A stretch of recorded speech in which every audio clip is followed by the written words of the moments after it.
Hi, welcome to the Coffee Break Club. Now, the question asked was, did the white man really introduce the black man to Christianity? Now, before I start, you're going to probably want to ask me, hey, before you start teaching and preaching, where are you getting your information from? Well, I brought it with me. As you can see right here,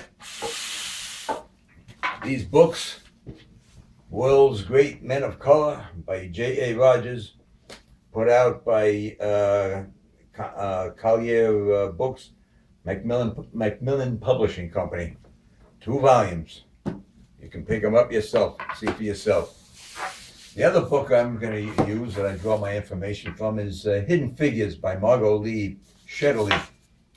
And that was put out by, I believe it was the HarperCollins Publishers. Okay?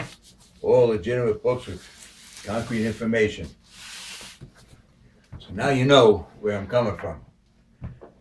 The question, did the white man really introduce the black man to Christianity? The answer is really no, and I'm going to tell you why. See, the black man was practicing Christianity way back around 350 AD, and that was because of a man called King Abraha of Ethiopia.